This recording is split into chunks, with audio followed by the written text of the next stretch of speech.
Welcome back. आज का जो यूनिट 1 है इंट्रोडक्शन ऑफ कंप्यूटर्स, वो BCOS 183 computer application in business इस बुक से है। और हम इस यूनिट में what is computer, evolution of computer, classification of computers, इसके अलावा hardware, software, applications, advantage and disadvantage of computers के बारे में पढ़ेंगे। अच्छा, एक बात बताओ, जब आप कंप्यूटर्स का नाम सुनते हो तो आपके दिमाग में किस टाइप के पिक्चर्स आते हैं? ऑब्वियसली एक लैपटॉप या डेस्कटॉप, राइट। बट अगर मैं आपको ये कहूँ कि आपके जो पॉकेट में स्मार्टफोन है, आपके हाथ में जो स्मार्ट वॉच है, या फिर हॉस्पिटल्स में ECG मशीन है, ये भी एक टाइप की कंप्यूटर्स है। यानी कि कंप्यूटर कैसे दिखते हैं वो इम्पोर्टेंट नहीं है, क्या काम करते हैं वो ज़्यादा इम्पोर्टेंट है। सो बेसिकली जो कंप्यूटर होता है एक इलेक्ट्रॉनिक डिवाइस है जो डाटा को एक्सेप्ट करता है, यानी इनपुट को एक्सेप्ट करता है, डाटा को प्रोसेस करता है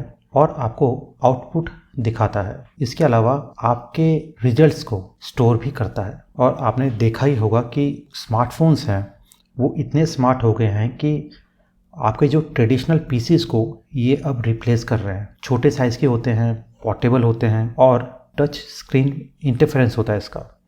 इसके अलावा जैसे हम पीसीज में हमारे वाईफाई, GPS ये सारे होते हैं, इससे कहीं ज़्यादा आपको एक स्मार्टफोन में देखने को मिलता है। जैसे कि वाईफाई, GPS, कैमरा, ब्राउजिंग आप एक स्मार्टफोन के थ्रू भी कर सकते हो। इसके अलावा आप इसमें ईमेल्स चेक कर सकते हो और छोटे मोटे डे टू डे लाइफ के काम आप इजीली इसमें कर सकते हो। और आजकल के जो स्मार्टफोन हैं इतने स्मार्ट हो चुके हैं कि अगर आपके पास ब्लूटूथ कीबोर्ड है और माउस है, इसके अलावा एक पोर्टेबल एक्सटर्नल डिस्प्ले है, तो आप बेसिक डेस्कटॉप सेटअप कर सकते हो और बेसिक काम आप अपने स्मार्टफोन के थ्रू भी कर सकते हो। अब हम बात करते हैं the evolution of computers.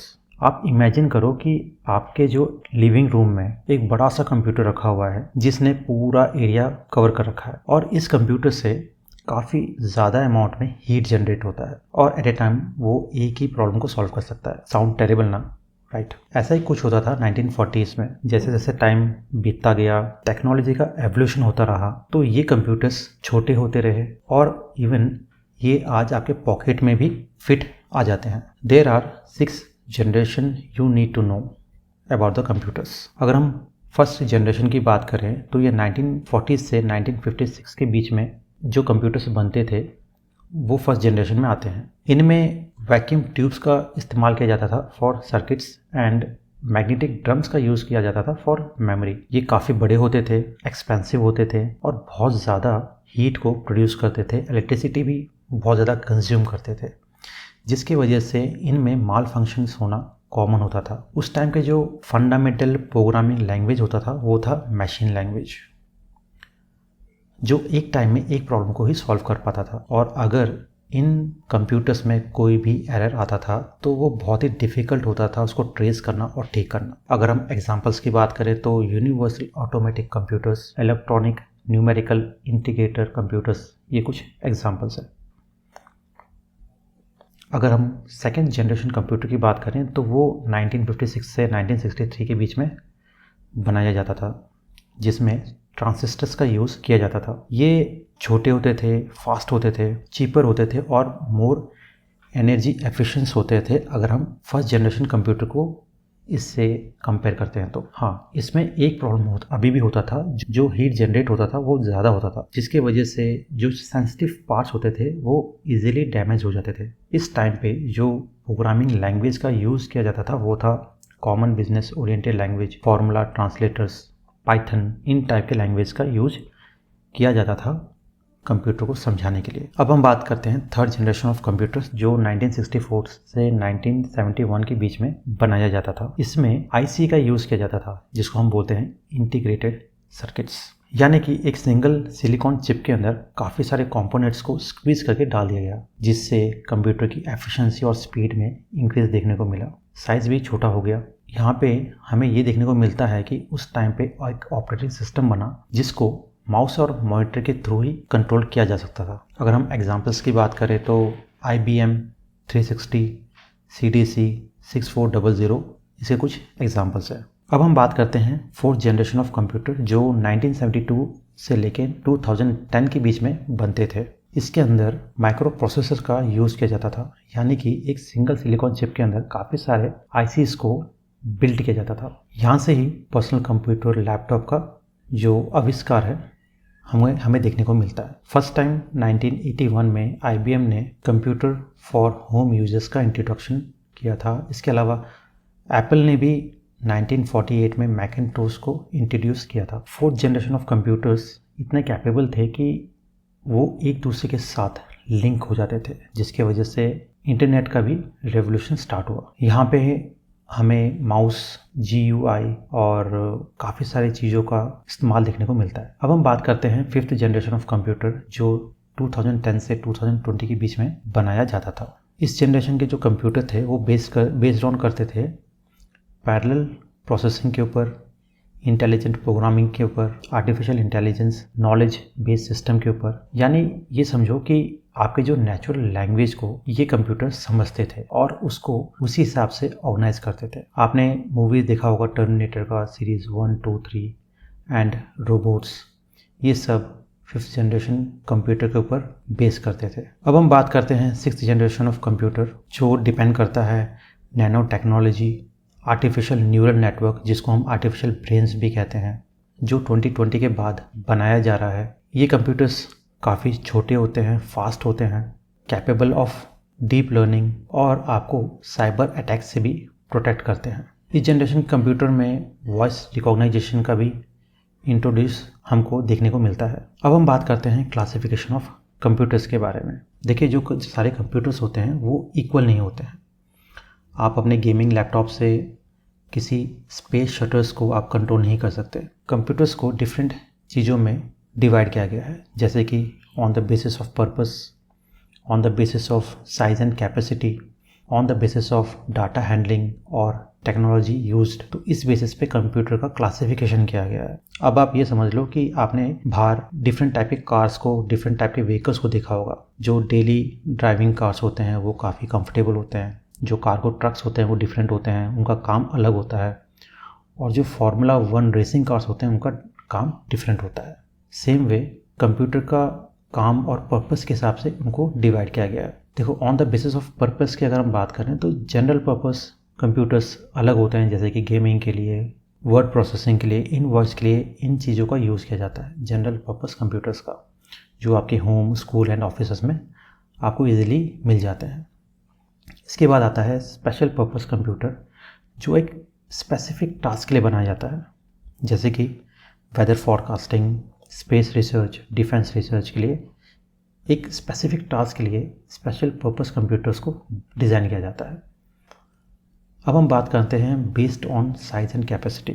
First है माइक्रो कंप्यूटर्स।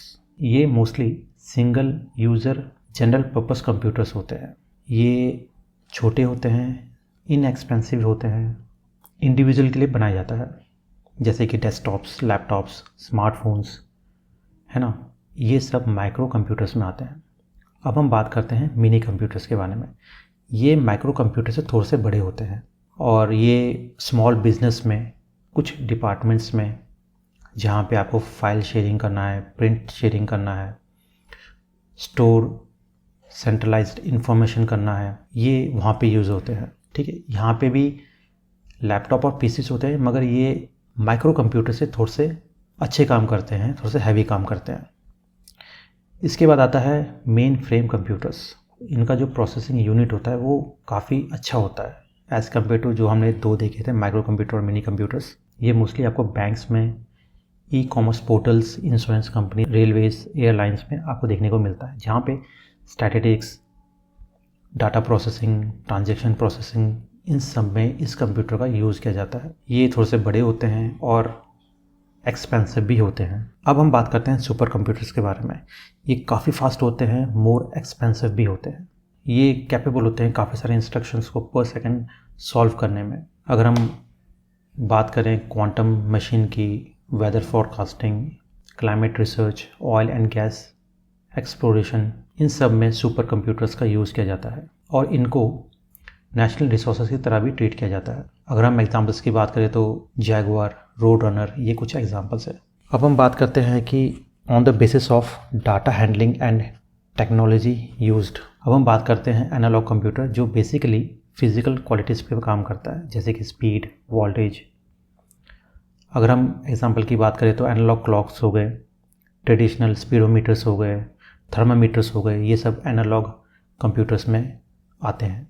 अब हम बात करते हैं डिजिटल कंप्यूटर के बारे में। डिजिटल कंप्यूटर्स के अंदर जो हम इनपुट डाटा देते हैं वो in the form of numbers होते हैं। ये हाई स्पीड और वेरी एक्यूरेट होते हैं। अगर हम डिजिटल कंप्यूटर के एग्जांपल्स की बात करें तो वो desktop, notebooks, work station, smartphone, ये सब डिजिटल कंप्यूटर्स में आते हैं। इसके बाद हम बात करें हाइब्रिड कंप्यूटर्स की। हाइब्रिड कंप्यूटर्स एनालॉग और डिजिटल कंप्यूटर के मिक्स में बनाया जाता है, यानी कि हाइब्रिड कंप्यूटर्स एनालॉग सिग्नल्स को एक्सेप्ट करते हैं और वो डिजिटल में उसको कन्वर्ट करते हैं। जैसे कि हॉस्पिटल की ईसीजी मशीन्स हो गए, फ्लाइट रेडार्स हो गए, ये सारी चीज़ हाइब्रिड कंप्यूटर्स होते हैं। अब हम बात करते हैं कि कंप्यूटर के हार्डवेयर एंड सॉफ्टवेयर के बारे में। आप ना कंप्यूटर को एक ह्यूमन बीइंग की तरह समझो। ह्यूमन बीइंग का जो हार्डवेयर होता है वो क्या होता है? Physical body, like your brain, hand, eyes, जिसको आप टच कर सकते हो। बट सॉफ्टवेयर क्या होता है? सॉफ्टवेयर होता है आपका mind, your thoughts, your instructions, your personality. तो without software hardware is just a heavy paperweight, और without hardware software is nothing. Computer को फंक्शन करने के लिए हार्डवेयर और सॉफ्टवेयर दोनों की ज़रूरत पड़ती है। सेम थिंग, हार्डवेयर में क्या क्या आता है जो आप देख सकते हो और जो आप टच कर सकते हो, जैसे कि CPU, keyboard, mouse, monitor, LCD, screen and printers. अगर हम सॉफ्टवेयर की बात करें तो सॉफ्टवेयर वो कंपोनेंट्स होते हैं जो एक्टिवेट करते हैं फिजिकल पार्ट्स को, जो आप टच नहीं कर सकते हो। सॉफ्टवेयर भी दो चीज़ में डिवाइड होता है, program and data. Both hardware and software are interconnected. जैसे मैंने आपको पहले बताया था, जो हार्डवेयर है वो फिजिकल एलिमेंट्स होते हैं कंप्यूटर्स के, और कंप्यूटर में सबसे मोस्ट वाइटल पार्ट जो होता है वो होता है मदरबोर्ड। मदरबोर्ड आपके कंप्यूटर को पावर सप्लाई करता है और आपके कंप्यूटर को कंट्रोल करता है। अगर हम सॉफ्टवेयर्स की बात करें तो सॉफ्टवेयर होते हैं प्रोग्राम्स और ऐप्स जो कंप्यूटर के अंदर रन करते हैं। ये भी दो टाइप के होते हैं, एक होता है सिस्टम सॉफ्टवेयर, एक होता है एप्लीकेशन सॉफ्टवेयर। सिस्टम सॉफ्टवेयर वो सॉफ्टवेयर्स होते हैं जो हार्डवेयर को कंट्रोल करते हैं। अगर हम एग्जांपल की बात करें तो विंडो 10, लाइनक्स, मैकिन्टोश, एंड्रॉयड, ये सब क्या है? सिस्टम सॉफ्टवेयर है जो आपके हार्डवेयर को कंट्रोल करता है। अगर हम एप्लीकेशन सॉफ्टवेयर की बात करें, ये एक सिंगल प्रोग्राम्स होते हैं और ग्रुप ऑफ प्रोग्राम्स होते हैं जो हमारे टास्क को इजी करते हैं, जैसे कि word processing softwares, web browsing, है ना, प्रेजेंटेशन, जिसमें हम यूट्यूब देखते हैं, ये एक टाइप का एप्लीकेशंस होते हैं। ईमेल्स, अकाउंटिंग सॉफ्टवेयर्स, ये सारे जो होते हैं एप्लीकेशन सॉफ्टवेयर्स होते हैं। अगर हम बात करें एप्लीकेशंस ऑफ कंप्यूटर के बारे में तो ये समझो कि हम किस टाइप के एप्लीकेशंस कंप्यूटर में यूज़ करते हैं। अब आप ये देखिए कि जब आप वेकअप सुबह उठते हैं और रात को सोने से पहले आप हर एक चीज़ कंप्यूटर पे ही काम कर रहे हो। So computers are running the world around you. आप बिजनेस में देख लो कि पेरोल कैलकुलेशन करना हो, सेल्स एनालाइज करना हो, बजटिंग करना हो, है ना, या फिर मैनेजिंग एम्प्लॉयज़ को मैनेज करना हो, उनके डाटाबेस को मैनेज करना हो, स्टॉक्स को देखना हो, है ना, ये सब चीज़ें आप कंप्यूटर पे करते हो। एजुकेशन की अगर हम बात करें तो ऑनलाइन एजुकेशन, जिसको हम बोलते हैं ई लर्निंग्स, हाइब्रिड लर्निंग, ये सारे आप कंप्यूटर्स में करते हो।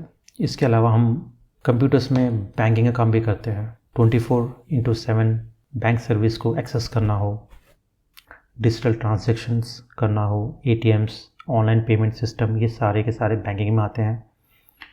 अगर हमको कम्युनिकेशन करना हो, ईमेल्स भेजने हो, लाइव चैट टूल्स जैसे कि जूम हो गया, गूगल मीट हो गया, WhatsApp, video calling, conference, social network बनाना हो, वेब कॉन्फ्रेंस करना हो, ये सारे काम हम कंप्यूटर्स में करते हैं। Health care, ECG, CT scan, x ray therapies, patient के जो डाटा है उसको रखना हो, प्रिस्क्रिप्शंस बनाने हो, रिपोर्ट्स भेजने हो, ये सारे काम हमारे कंप्यूटर्स में होते हैं। इसके अलावा पर्सनल यूज़ में भी आपने देखा होगा कि कंप्यूटर्स का यूज़ काफ़ी हद तक होता है। इन्वेस्टमेंट्स, इनकम्स, एक्सपेंडिचर को ट्रैक करना हो, ये सारे काम आप डे टू डे लाइफ में कंप्यूटर्स में ही करते हैं। इसके अलावा मिलिट्री एंड डिफेंस, मिसाइल को गाइड करना हो, सैटेलाइट कम्युनिकेशन करना हो, है ना, और वेपन्स को कंट्रोल करना हो, किसी भी प्रॉब्लम को डायग्नोस करना हो, है ना, ये सब काम हम कंप्यूटर के थ्रू ही कर पाते हैं। इंश्योरेंस में हम ब्लॉकचेन टेक्नोलॉजी का यूज़ करते हैं, एआई का यूज़ करते हैं, सो दैट कि हमारा जो डाटा है वो बचा रहे, हमारी जो पॉलिसीज है वो सेफ रहे। अब हम बात करते हैं advantage and disadvantage of computer के बारे में। देखो, एक कॉइन के ने दोनों साइड होते हैं, कुछ अच्छा होता है तो फिर कुछ बैड भी होता है, कुछ प्रोस होते हैं तो कुछ कॉन्स भी होते हैं। अगर हम एडवांटेज की बात करें तो आपने देखा होगा कि कंप्यूटर मल्टीटास्किंग काम करता है, बहुत सारे टास्क वो काफ़ी इजीली करके देता है, आपका काफ़ी सारा टाइम बचाता है। सेकंड, स्पीड, काफ़ी सारे इंस्ट्रक्शंस वो काफ़ी कम टाइम में आपको करके देता है। स्पीड भी होता है और एक्यूरेसी भी होता है। स्टोरेज, काफ़ी ज़्यादा amount of data very low cost में आपके कंप्यूटर में स्टोर होता है, जिसको आप कभी भी एक्सेस कर सकते हो। एक्यूरेसी मतलब होता है कि आपका जो कंप्यूटर है वो कैलकुलेशंस को विदाउट एरर परफॉर्म करने की ताकत रखता है। डाटा सिक्योरिटी का मतलब होता है कि कंप्यूटर है वो आपके डिजिटल डाटा को प्रोटेक्ट कर सकता है फ्रॉम अनऑथराइज एक्सेस से, जैसे कि साइबर अटैक, है ना। इसके बाद हम बात करते हैं डिसएडवांटेज ऑफ कंप्यूटर्स। देखो, कंप्यूटर एक मशीन होता है जिसमें no IQ, no feeling, no wisdom, no dependency होता है। डिसएडवांटेज में फर्स्ट आता है कि अनएम्प्लॉयमेंट। आपने देखा होगा काफ़ी सारे ट्रेडिशनल जॉब्स उसको जो कंप्यूटर है उसने रिप्लेस कर दिया है, जैसे एआई, ब्लॉकचेन, ह्यूमन रॉबोट्स,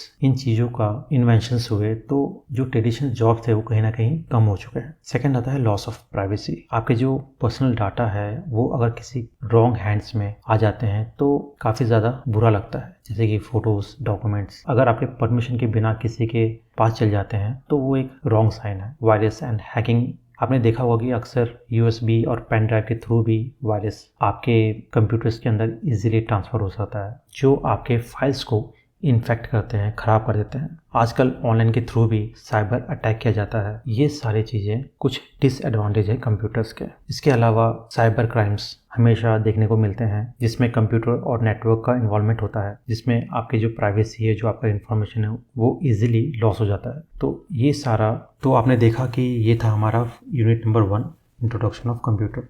तो आपको ये वीडियो कैसा लगा मुझे कमेंट सेक्शन में ज़रूर बताइएगा, और अगर आपका कोई सुझाव है या फिर आपका कोई क्वेश्चंस है इस यूनिट के रिगार्डिंग, आप मुझसे कमेंट सेक्शन में ज़रूर पूछ सकते हो। Thank you.